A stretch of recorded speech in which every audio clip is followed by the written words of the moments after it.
कहना लूट डारे दिन मोर रहना। तिरछी कटारी तोर नैना लेके उड़ा के मोर चैना। अरे तिरछी कटारी तोर नैना लेके उड़ा के मोर चैना। हाय रे मैना मोर फूल कहना लूट डारे दिन मोर रहना। तिरछी कटारी तोर नैना लेके उड़ा के मोर चैना। हाय रे तिरछी कटारी तोर नैना लेके उड़ा के मोर चैना।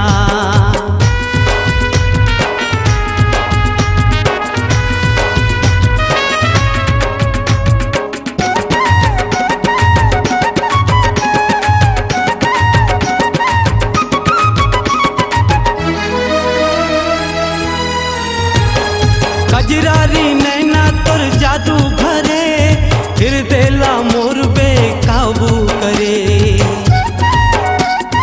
हो कजरारी नैना तोर जादू भरे फिर देला मोर बेकाबू करे। मोर तन मन हरिया जाते वो छन छन जब तोर पायल करे। अरे छन छन जब तोर पायल करे।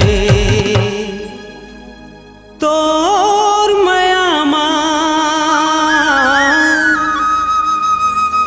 हो गयो दीवाना।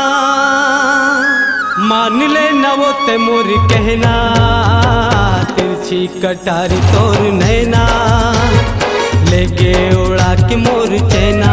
हाय रे तिरछी कटारी तोर नैना लेके उड़ा के मोर चैना।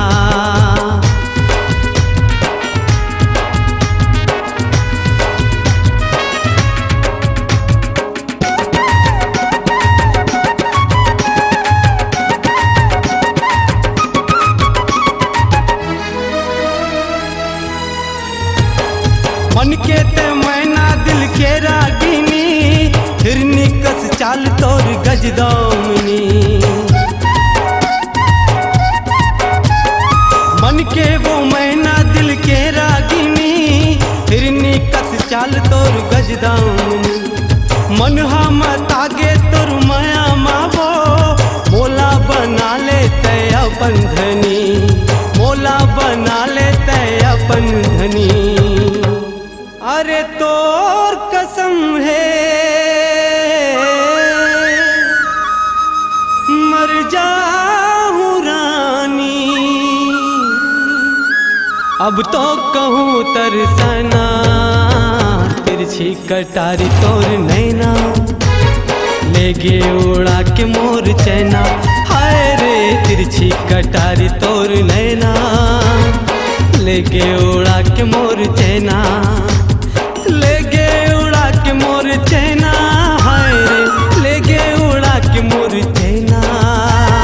तिरछी कटारी तोर नैना लेके उड़ा के मोर चैना। हाय रे तिरछी कटारी तोर नैना लेके उड़ा के मोर। तिरछी कटारी तोर नैना लेके उड़ा के मोर चैना। तिरछी कटारी तोर नैना लेके उड़ा के मोर चैना।